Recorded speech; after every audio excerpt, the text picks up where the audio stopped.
Tea கடை kitchen சொந்தங்களுக்கு வணக்கம். இன்றைக்கி பார்த்தீங்கன்னா ஒரு சூப்பரான ஹெல்த் ட்ரிங்க் தான் பார்க்க போகிறோம். நம்ம வீட்டில் இருக்கிற குழந்தைகளுக்கு, அதுவும் முக்கியமாக பெண் குழந்தைகளுக்கு இந்த மாதிரி ஒரு ட்ரிங்க்ஸ் அடிக்கடி செஞ்சு கொடுங்க. இன்றைக்கி நம்ம பண்ண போகிறது ஈஸியான உளுந்தங்கஞ்சி எப்படி செய்யலான்னு தான் பார்க்க போகிறோம். நார்மலாக உளுந்தங்கஞ்சினாலே நிறைய ப்ராசஸ் பண்ணி ரொம்ப நேரம் ஆகும். ஆனால் இன்றைக்கி அந்த மாதிரி இல்லாமல் ரொம்ப ஈஸியாக எப்படி செய்யலான்னு இந்த வீடியோவில் சொல்லியிருக்கிறோம். வீடியோவை முழுமையாக பார்த்துட்டு இதே மாதிரி ஒரு ஈஸியான உளுந்தங்கஞ்சி செஞ்சு உங்கள் வீட்டில் இருக்கிற எல்லாரோட ஹெல்த்தையும் பார்த்துக்கோங்க.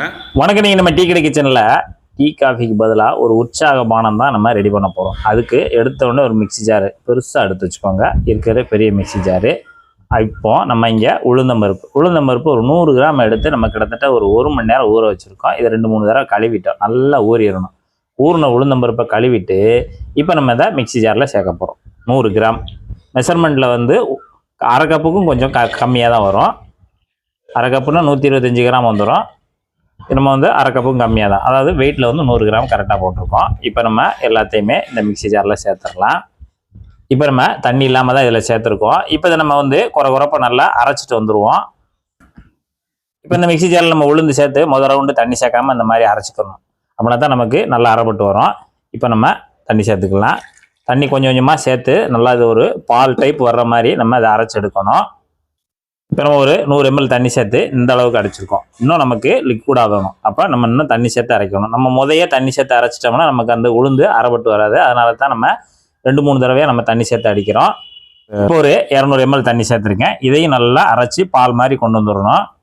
இப்போ நம்ம அரைச்சி வந்த பிறகு இந்த மாதிரி நல்லா நைஸாக வலுன்னு லிக்விடாக இருக்கணும். இன்னமும் நமக்கு திக்காக தான் இருக்குது. அதனால் நம்ம இன்னும் ஒரு 200 ml தண்ணி சேர்க்கணும். என்னடா 2-3 தடவை சேர்க்குறோம்னு நினைக்க வேண்டாம். இந்த மாதிரி தான் இதை அடித்தா தான் நமக்கு தேவையான அளவுக்கு நம்ம அது அந்த ஒரு பால் கிடைக்கும். இப்போ 200 ml தண்ணி சேர்த்து இதை நம்ம அரைச்சிட்டு வந்துடலாம். இப்போ நமக்கு நல்லா அந்த உளுந்தம்பால் பார்த்தீங்கன்னா இந்த அளவுக்கு நல்லா தண்ணியாக இருக்கணும். இந்த அளவுக்கு தண்ணியாக இருக்கணும். அப்படின்னா தான் நமக்கு அடுத்தது ரெடி பண்ணுறதுக்கு அது சரியாக இருக்கும். இப்போ இது அப்படியே ஒரு பக்கம் இருக்கட்டும். அடுத்து ஒரு கடாய் எடுத்து அடுப்பில் வச்சுக்கோங்க. அடுப்பு பற்ற வச்சுருங்க. இப்போ கடாய் நமக்கு சூடாகிட்டு இருக்கு.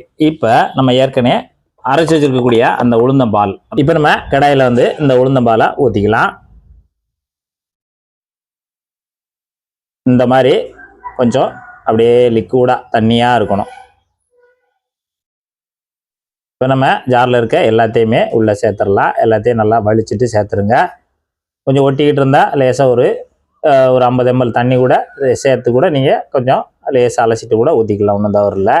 இப்போ உளுந்தம்பாலை வந்து அடுப்பில் ஊற்றிட்டு விடாமல் கிண்டி கொடுத்துக்கிட்டே இருக்கணும். கெட்டியாகும். அதனால் விடாமல் கிண்டி கொடுத்துட்டே இருக்கணும். நமக்கு இது நல்லா அந்த உளுந்தம்பால் நல்லா கொதித்து வெந்து வரணும். அந்த வெந்து வர்றதுக்காகத்தான் நம்ம வந்து பால் வந்து தண்ணியாக வந்து எடுக்கணும். நம்ம ரொம்ப கெட்டியாக முதல்ல எடுத்துட்டோம்னா அப்புறம் நமக்கு சீக்கிரம் கெட்டியாயிரும். நமக்கு அந்த உளுந்தும் பால் வந்து வேகாது. அதுக்காகத்தான் நம்ம அந்த இடத்துல தண்ணி 2-3 தடவை மிக்சி ஜாரில் சேர்த்து நம்ம தண்ணியாகவே அரைச்சி எடுத்துருக்கோம். இப்போ நம்ம விடாமல் கொஞ்சம் கொஞ்சமாக கிண்டி கொடுத்துக்கிட்டே இருக்கலாம். இப்போ கலந்து கொடுத்துக்கிட்டேவும் அடுப்பு வந்து மீடியத்திலே இருக்கட்டும். ரொம்ப ஹை ஃப்ளேமில் வேண்டாம். நமக்கு சட்டுன்னு ரொம்ப கெட்டியாயிரும். அப்புறம் நமக்கு வந்து பால் வேகாது. அதனால் மீடியத்தில் வச்சுக்கோங்க. அப்போ விடாமல் கலந்து கொடுத்துக்கிட்டே இருங்க. நமக்கு 3 நிமிஷம் ஆச்சு. இந்த மாதிரி கலந்து கொடுத்துட்டே இருக்கும்போது அடுத்து பால் பசும்பால் வந்து ஒரு 100 ml வந்து காய்ச்சி ஆற வச்ச பால் தான் எடுத்துருக்கோம். அதை நம்ம இந்த இடத்துல சேர்த்துடணும். அது உள்ளே சேர்த்துடலாம். 100 ml கூட ஒரு 50 ml சேர்க்கனாலும் சேர்த்துக்கலாம். ஒன்றும் தவறில்லை. அதை பாலையும் சேர்த்துட்டு நல்லா கலந்து கொடுங்க. இப்போ நமக்கு ரெண்டுமே சேர்ந்து நல்லா வெந்து வரணும். உளுந்தம்பால்லேயும் பால் ஊற்றி ஒரு 3 நிமிஷம் நல்லா கிண்டி கொடுத்த உடனே இந்த மாதிரி நமக்கு கொஞ்சம் கெட்டி பதம் பட்டு வரும். இந்த அளவுக்கு நல்லா கெட்டி பதம் பட்டு வரும். நம்ம விடாமல் கிண்டுனா தான் நமக்கு அது கரெக்டாக வரும். இப்போ நமக்கு இந்த அளவுக்கு கிண்டி கொடுத்துட்டு இப்போ இதில் நம்ம இனிப்பு சேர்க்க போகிறோம். இனிப்பு வந்து இன்றைக்கி நம்ம நாட்டு சக்கரை தான் எடுத்துருக்கோம். நாட்டு சக்கரை ஒரு 150 கிராம் எடுத்துருக்கோம். 150 கிராமை அப்படியே உள்ளே சேர்த்துக்கலாம். சேர்த்துட்டு அதையும் நல்லா கலந்து கொடுத்துடலாம். இப்போ நாட்டு சக்கரை சேர்க்கும்போது நமக்கு மறுபடியும் அது மெல்ட் ஆகி கொஞ்சம் லூஸ் ஆகி வரும். இந்த இடத்துல நீங்கள் வெல்லம் சேர்க்கறனாலும் சேர்த்துக்கலாம். இப்போ நம்ம நாட்டு சக்கரை சேர்த்துட்டு நல்லா விடாமல் கிண்டணும். நாட்டு சக்கரை நமக்கு மெல்ட் ஆகி அதோட நல்லா மிக்ஸ் ஆகி வரும். இந்த மாதிரி நல்லா கிண்டிக்கோங்க. நாட்டு சக்கரை சேர்த்து ஒரு 2 நிமிஷம் நல்லா கலந்து விட்டு நல்லா வெந்துக்கிட்டு இருக்கு. நல்லா இந்த அளவுக்கு நமக்கு திக்காக கெட்டியாக வந்துடும். இந்த மாதிரி இந்த இடத்துல ஒரு 1/4 டீஸ்பூனு ஏலக்காய் தூள், ஒரு அரை கப்பு துருவின தேங்காய், நல்லா வெள்ளையாக துருவின தேங்காய் இதோட சேர்த்துடலாம். லாஸ்ட்டாக சேர்த்துட்டு இப்போ நல்லா கலந்து கொடுங்க.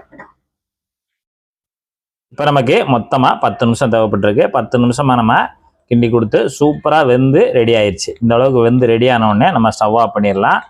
இப்போ நமக்கு ஒரு சூப்பரான உளுந்தங்கஞ்சி தயாராகிடுச்சு.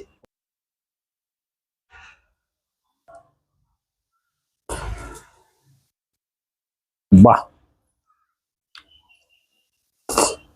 உளுந்தம்பாலில் வச்சு இந்த மாதிரி ஒரு கஞ்சி செஞ்சீங்கன்னா திரும்ப திரும்ப அடிக்கடி செய்வீங்க. நீங்கள் இந்த அளவில் செய்யலானாலும் உங்களுக்கு தேவையான அளவு குறைச்சி போட்டு கூட நம்ம செஞ்சுக்கலாம். அந்த அளவுக்கு அருமையாக இருக்குது. இதே போல் இதே மெத்தடில் நீங்கள் ஒரு தடவை உளுந்தங்கஞ்சி செய்து சாப்பிட்டு பார்த்துட்டு எப்படி வந்தன்றதை கமெண்ட்டில் சொல்லுங்கள். நன்றி, வணக்கம்.